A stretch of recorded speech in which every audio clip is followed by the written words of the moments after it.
Today I'm in the hot seat with Domini Stuart. Domini is the author of You Can Get Through This, How to Stay Positive When You're Coping with Breast Cancer, and You Can Beat the Binge, Conquer the Fear of Losing Control and Stay Slim for Life. Hi Domini, Hello, how are you? Thanks for joining us in the hot seat today. My pleasure. Now, those two books I've just mentioned we've published as e-books through IndieMosh, but you've also got a range of other books. That's right. So you're quite a prolific writer, but obviously you're a journalist by career. How are you still a journalist, or have you migrated from being a journalist to an author? I'm still a journalist. Yeah. I actually started in advertising many years ago, and then moved into journalism and then started to write the books. But yeah, I still do. I work as a journalist. Okay. What sort of journalism? I mean, these days the landscape has changed for journalists. Well, I've been very fortunate because I did come in by the back door a bit, and I've always been in a situation where I've been commissioned to do work. Right. I've never had to pitch articles, which is something that I'm really grateful for because I just hate doing that sort of thing. Yeah. I work for Company Director magazine, franchising magazine, business style magazines, which I had to learn on the job. Yeah. I actually, when I started out, I'd get a brief and I'd have to go and look up the words because I didn't understand. I didn't even know the difference between an executive and a non-executive director when I was writing for Company Director magazine, which is not a good look if anyone knows. But I found that I did think that it had an advantage in that because I wasn't part of the industry, I often came at things from slightly different angles and asked questions that people who are within that industry don't necessarily ask. So it was... I like to think there was a good side to it. And I suppose too, not being from within the industry, your articles might have been clearer because you would present the content. Oh, you would goodness, muddy the water. That's exactly right. But I also had to work so hard to understand them sometimes that they had to be crystal clear to even to someone, because even when you're talking to people who know the area, there are certain aspects of that area that they may not be 100% familiar with. And so I think that the clearer it is, the better it is for everyone. So. Absolutely, yeah. Now, you've got a great range of your own products now that you've released. I mean, your backstory, you're a journalist, you're a mother, you've been divorced, you had bulimia, your eldest son suicided, you've had breast cancer. I mean, that's an awful lot to go through in one lifetime. And you can still smile, you still laugh, how do you get out of bed each morning? Well, to be absolutely honest, when it's in the really tough times, because I had to. Yeah. It's like when my son died, if I hadn't had the other children, I don't think I would have got out of bed. But I had a responsibility to them, of course. And so I think that sometimes people say, oh, you're amazingly strong, but I don't think you always have a choice. You just, sometimes you just have to keep going. You have to do what you've got to do. Yeah. And I think there comes a point when the balance starts to shift a bit, when you do find a bit of light in a dark day, if you like, and you focus on that and move forward. Yeah, one step at a time. Exactly. Yeah. And so now you've written these books.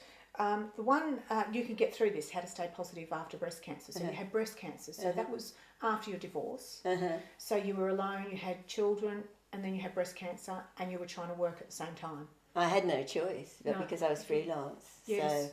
So there was no sick leave? I had no sick leave, I had no insurance, because I was bringing up 4 children on my own, so I was always sort of hanging on by my fingernails. And so really I had no choice but to keep working, and it was really scary when I was at the start of the treatment, because I mean, chemotherapy in itself, it's got such a bad reputation. And it was incredibly difficult. The first lot I had to actually cut short because it made me too ill. Right. But my clients were incredibly... I had to stop them from being too thoughtful because I still needed them to be giving me work. Oh, of course. So their instant reaction was to pull back, to give me time to recover. So I had to sort of persuade them. But it was quite confronting because back then, this was 2000. Right. I used to go to a lot more meetings. It was before the internet was quite as prevalent as it is now. Yeah. And so I'd walk into a meeting completely bald and And it really freaked me out. Because in fairness, they just didn't know how to react, you know, or what to do, and whether I was dying. And so it was actually quite difficult managing that. But I just couldn't be anything other than bald. I did buy a wig, but I just couldn't wear it. Did you scarf up? No. You just went bald. I just went bald. You owned it. Yeah, I did. Good for you. I had one time my son was a goth, and he got invited to some sort of fashion show where you got in free if you were dressed as a goth. And I was just wearing my normal clothes, but because I was bald, they sort of ushered me through. So I was the oldest free person in there, which I thought was quite funny. It's an interesting double standard, though, isn't it? That a man can be bald. Oh, absolutely, absolutely. I actually did a couple of times. People stopped me in the street and shouted at me and told me that I was a disgrace and that I shouldn't be walking about looking like that. Really? Which was a bit shocking, really. But society's funny, isn't it? I mean, I have a personal thing that a man should be allowed to wear makeup and a skirt if he wants to. I mean, you'd have gotten well with my son. Probably would. I mean, it's just the way. I mean, 200 years ago, men did wear wigs and they did wear makeup, and 400 years ago, they did wear pantaloons and skirt type things. So it's just a societal construct that men wear trousers and women don't. Exactly. So why can't a woman be bald and a man wear a dress? I think if we were a bit more flexible on that front, it would take a lot of the angst out of people who are who just want to dress in a different way for whatever reason. Yeah. It can cause all sorts of problems because of society, as you say. But I mean, really. Yeah. I mean, my daughter had a friend, young fella, about 15. He used to come for dinner sometimes, and straight, but he'd wear makeup. He'd have eyeliner, his fingernails done, and he always looked actually really nice. And that was probably my first experience with a fellow wearing makeup, and it wasn't a goth thing. He just did. So did you miss out on the whole of the glam rock scene in the 70s? Oh no, I was almost old enough. With Mark Bolan and his false eyelashes. And that was quite interesting. See really big butch people in bands with all their stuff on. Yeah. That was quite funny, I think. And it was a wonderful time, seeing men embrace the makeup and the glam thing. It was great. I've always had a thing for men in makeup, actually. Me too. Yeah, it does. I mean, why not? You know, if it enhances the way women look, why wouldn't it enhance the way men look? Look, I got to my teenage years and thought, I'm glad I'm a girl. As a little girl, I thought I was supposed to have been a boy because I would much rather run around with the boys in the paddock than play with the Barbies. And I sort of grew out of that phase. But I got into my teens, and then when I started wearing makeup and I started to actually, because I was one of those gawky sort of awkward teenagers, makeup helped. And I thought, gee, I'm glad I wasn't a boy because I couldn't imagine how ugly I'd have been as a boy. And I couldn't have done a thing about it. I There would don't have been think nothing. So yeah, I was glad in the end that I was a girl. Now, okay, so the cancer, when you had your prognosis, was it positive, iffy? I mean, how did you go through the treatment? Were you confident that you would come out the other end? Not really. It was for some reason I found a lump myself. But I had been having regular mammograms and examinations because there was quite a strong history of breast cancer in the family. But for some reason it was really hard to find, and my doctor missed it at a breast exam about 2 weeks before it sort of cropped up. She'd had breast cancer herself and she was staggered. It just seemed to appear out of nowhere, but it was big. Wow. And the cancer had already spread to the lymph nodes under my arm. So it was nerve-wracking, really, and it meant that I had to have quite a lot of treatment. So I had surgery, and I also had two lots of chemotherapy and one of radiotherapy. So it was about 8 or 9 months that I was being treated. Yeah, and that was always a case of, well, hopefully this will work. Yeah, but no guarantees. No, that's right. That's right. Yeah, that's got to add to the stress level. Well, it does a bit. Yeah. Am I doing this for nothing? Yeah. I mean, it's very awkward. My children used to say to me, "You're not going to die, are you?" And I didn't know. You know, I mean, I used to say, I'm doing everything I can not to, because I've always tried not to lie to them, and I didn't think it would be. I thought if I did, it wouldn't be very good to have told them that I'd promised them I wasn't. No. Do you know what I mean? So it was quite a sort of nerve-wracking time, and it stays of course, I mean, it can come back at any time. Yeah. So, I mean, the longer it is, the less likely. Yeah. But there's still that sort of lurking fear, and I mean, I again, it's one of those things that gradually sort of fades a bit into your subconscious, but I still do occasionally have something that makes me think, Yeah. So you try to stay alert but not alarmed. Exactly. Yeah. So prior to that, in your 20s, you were bulimic. And that's sort of inspired the You Can Beat the Binge book. 20s, that's a bit old. For bulimia, sorry. Well, funnily enough, did it start in the 20s? It started when I was 19, but I mean, it came with a lot of other things too. It was sort of when I got to university, and I was an alcoholic, and I was bulimic, and I smoked 4 packets of cigarettes a day. I became just an out of control. I mean, I had a lot of demons. Yeah. And I suppose the main thing back then was that no one really seemed to know what it was. It didn't. People were just starting to recognise anorexia, and I did have anorexia and bulimia. I used to. You can have the two together because you used to starve yourself for most of the time, and then when you eat, you binge. So you know the two can go hand in hand. But bulimia didn't have a name, and I remember I really believed I was the only person in the world who'd actually thought of being that disgusting, and it's a very sort of shameful thing, I felt. And eventually, I couldn't talk to anyone about it, and eventually I plucked up courage to approach an agony aunt. I wrote to an agony aunt, and she wrote back and told me to stop being so vain. So that was, as far as I was concerned, that was the end of trying to seek any kind of treatment. It just made me feel that, Feel worse. Yeah. So just to differentiate, anorexia is not eating. Yeah. Whereas bulimia is eating binging and then making and yourself purging, vomit or taking laxatives. Or taking laxatives. To speed the food. And of course there's that other thing that you're not getting nutrients then. Well, that's right. It's funny because it occurred to me just a few years ago that it was actually being an alcoholic that kept me alive, because the only calories I was getting was from alcohol.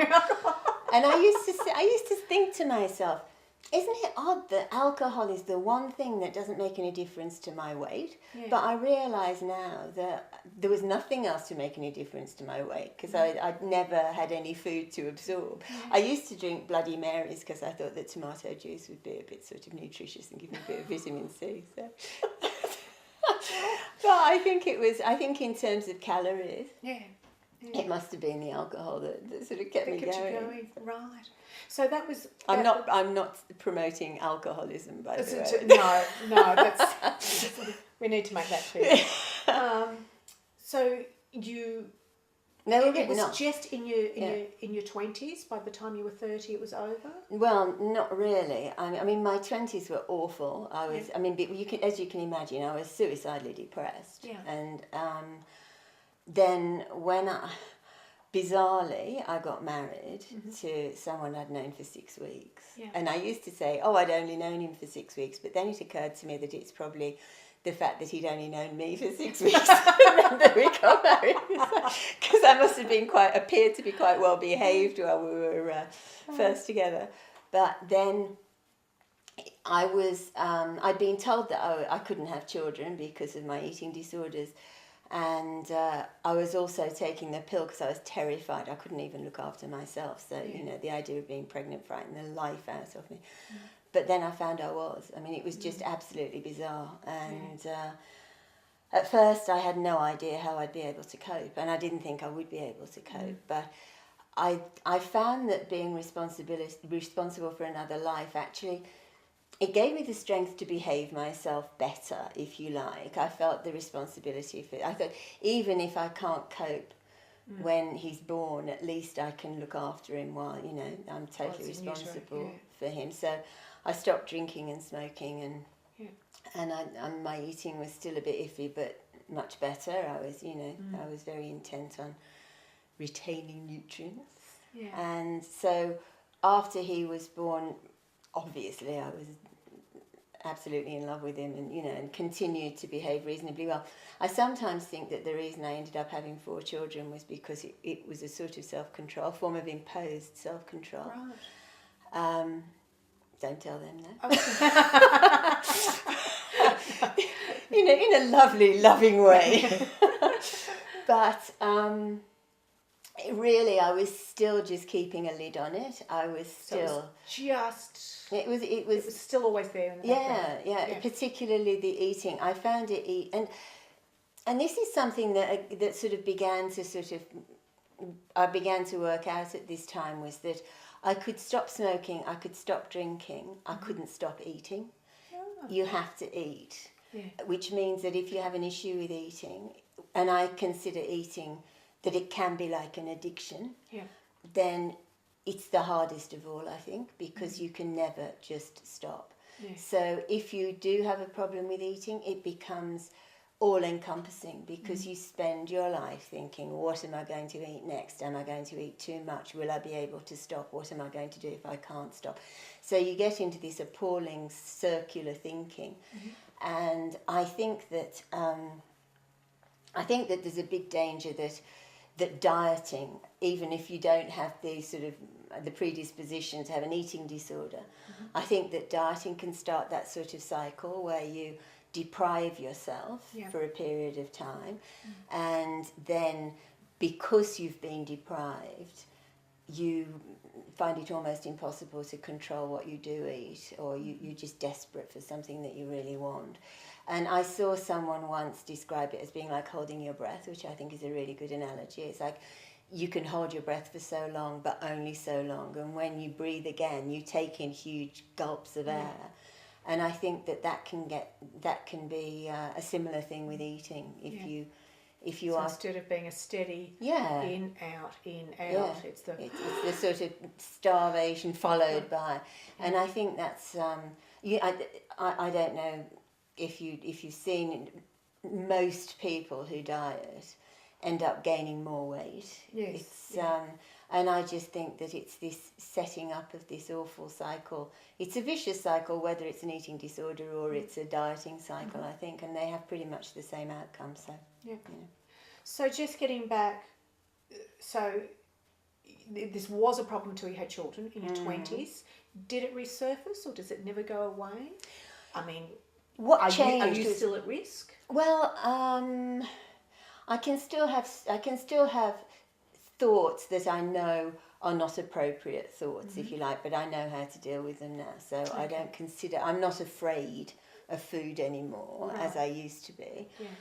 But, and you're not afraid of getting fat? You're not afraid that you'll go the other way and just relax? Is there still something in there holding you back? I think that I have found a way of eating that works for me, and I'm entirely comfortable with. I don't think about eating now. I eat when I'm hungry. I eat what I want, and if I want chocolate, I eat chocolate. You don't feel guilty afterwards? No. Good. No. But I didn't start. That didn't start until when I had breast cancer. I started to see a counsellor, and I think one of my friends had seen her for something completely different, and I think people thought I was going to sort of implode with stress, and so she sort of insisted that and it was the best thing I did. She was wonderful. And she talked to me. She was much broader than just a sort of medical counsellor or whatever. And she talked to me a lot about attitudes to the way you think, to the way you process thoughts, to how you treat yourself. And I started to learn how to come back to myself, if you like. One of the things now that I do all the time, I do it so much it's become almost unconscious, is ask myself, will this make me feel better or worse? Right. And it can be something like as simple as eating a biscuit, for instance. And if I really feel like it, I feel like a biscuit with coffee, it'll make me feel better, I have it. If I've had a biscuit and the rest of the packet's sitting there looking at me and I'm thinking, shall I eat them? I think that'll make me feel worse, so why would I do it? And so it's that constant sort of, and it works for big things too. Yeah. So it's not just eating stuff. No. It's what job you do first, how you prioritise, whether you go and visit someone that you're not really keen to see, but you know they really would like to see you. You know, those sorts of things. And so I just found that to be an incredibly useful way of organising my life. Right. Well, that's great.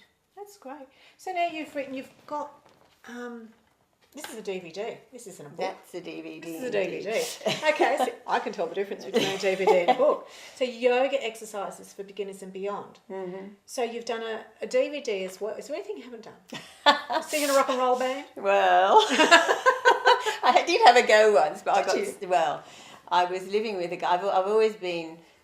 I've always ended up with musicians, and always with broke musicians. Is there any other type? Well, one or two. But I did have one of my early boyfriends who was convinced that we would do better. He would do better with a girl in the band, but.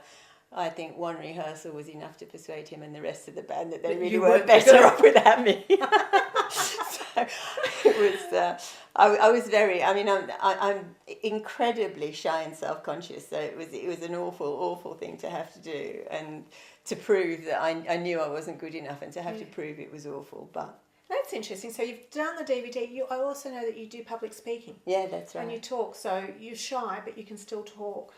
How does that work? It's funny because the thing I find most difficult is something like networking. Yeah. Like being in a room with people I don't know. Yeah. I find it impossible to start conversations. I've read all the books about how to do it. I go and stand in circles and then everyone moves away. I'm that woman too. But I mean, once I start, I'm fine. But it's just that, whereas at least when I'm talking, I know where I am, what I'm supposed to do. I have a place in the room, if you know what I mean, rather than having to try to find one. Yeah, I suppose it's the difference between an actor who, give him a script, he's fine. Yeah. But if you throw him out and say, entertain, that's different. I know a lot of actors say that they're shy, and I always thought, I don't understand that. But when I started speaking, I realised that it is possible to be...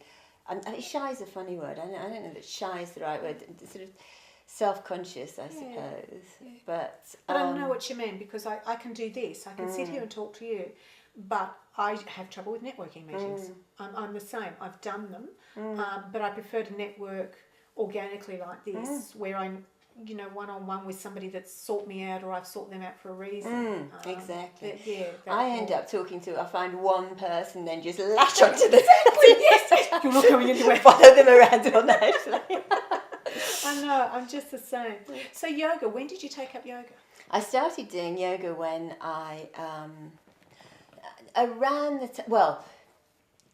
always hated exercise, absolutely hated exercise, and I avoided it like the plague. But then, when just before I was diagnosed with breast cancer, I started to think about losing the ability to do certain things, and that started to nag at the back of my mind.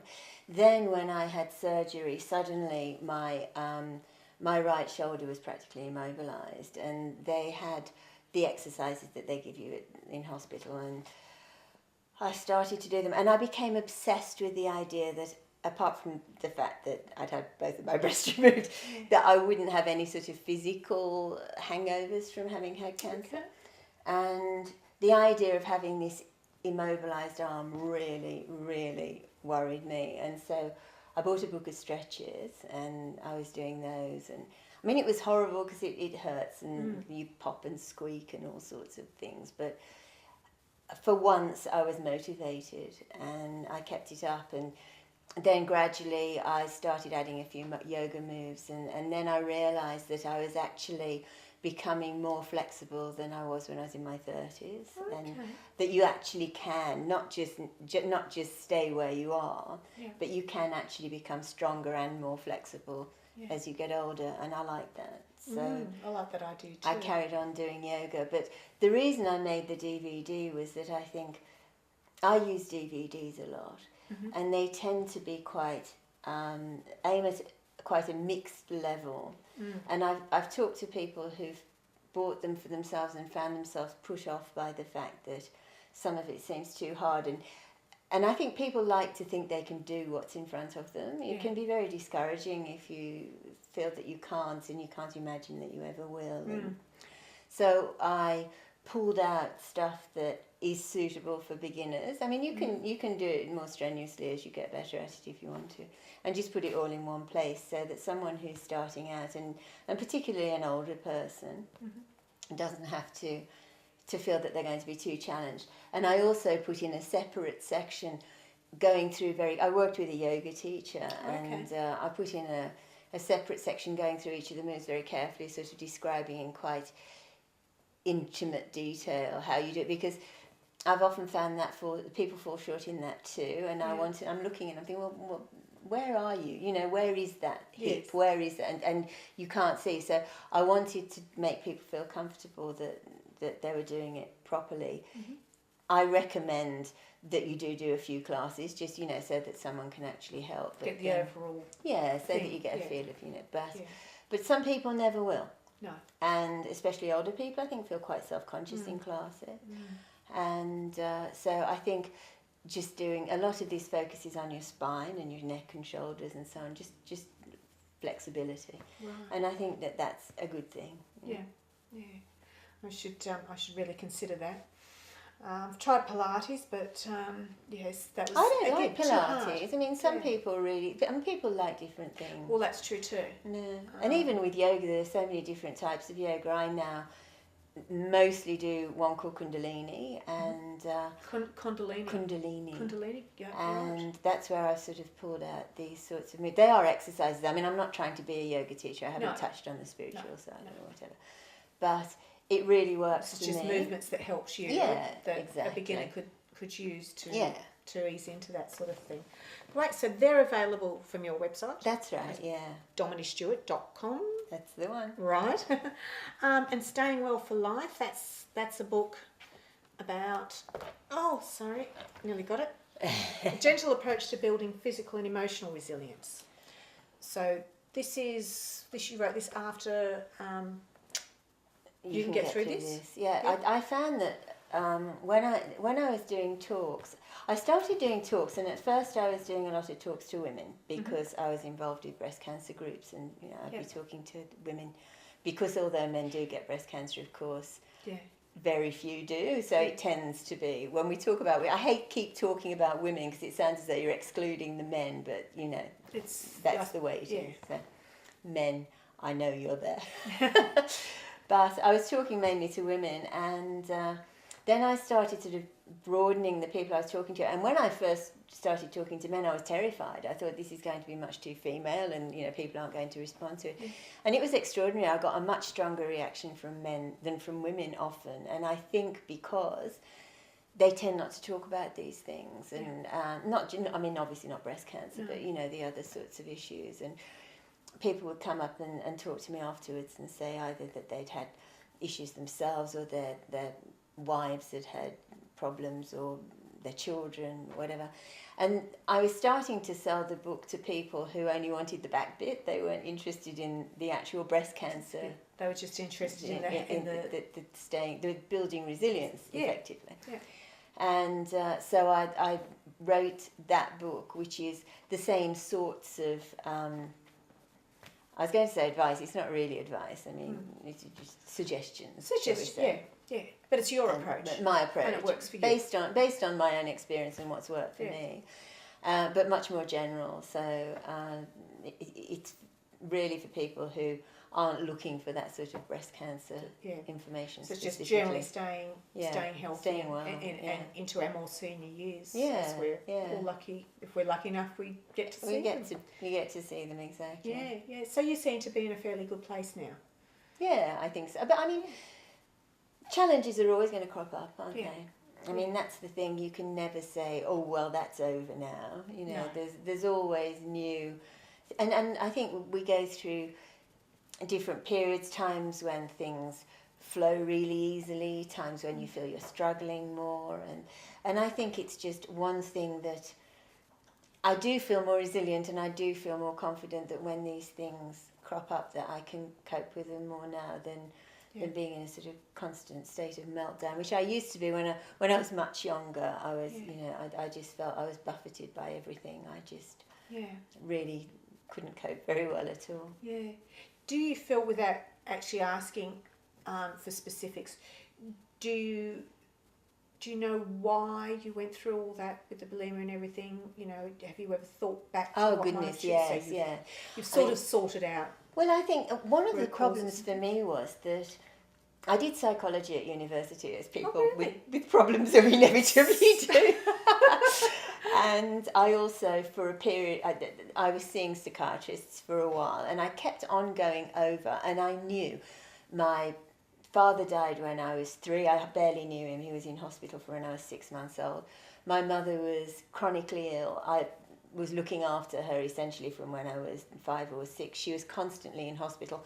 In those days, no one told you what was going on, or they used to think that children were better off not knowing these things. So no one actually told me my father had died, and then my mother would disappear and I didn't know where she was. And so I had these huge sort of abandonment issues, and also a huge sense of responsibility because I was an only child. My mother was ill. I very much wanted to go away to university. I very much wanted to go to London, and I felt extremely guilty, I think, for leaving.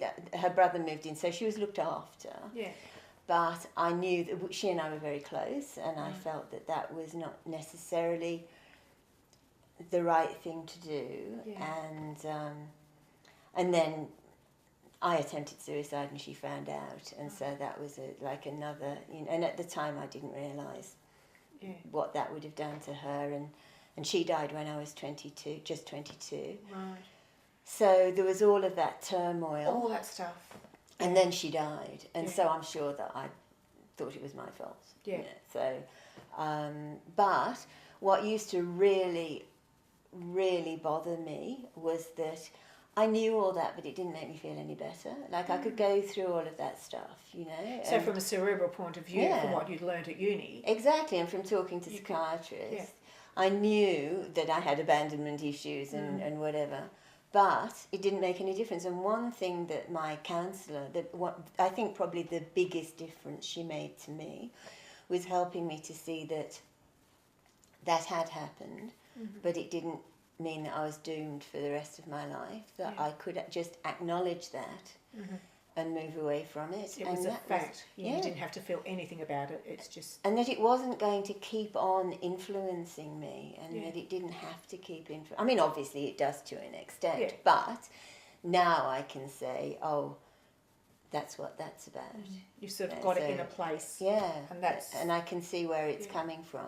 But I think that's huge. I think that a lot of people get trapped in that past of, they've had a difficult past. Yeah. So they are bound to continue having a difficult future. Allow that to define them. Yeah, and it's going to keep influencing your choices and how you feel and so on. And I think that was a huge freedom for me. Yeah.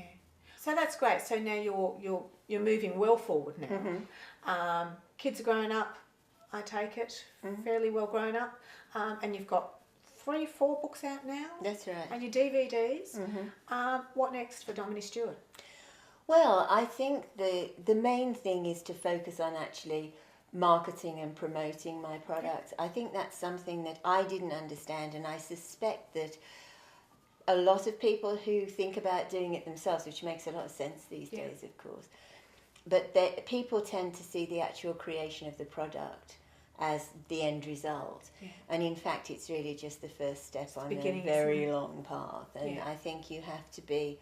My modus operandi has been to write a book, promote it a bit, write another one, because, I sort of feel that I can or should. But I think that it's really time for me now to stop creating new products and just focus on these and doing what I can to promote these and to get my message across. Well, that's great. Thank you for joining us. You can find out more about Domini at her website, doministuart.com. No AU. That's right. And look out for her books on Amazon if you don't find them on her website. Thank you, Domini. It's been a pleasure. Thanks for asking me.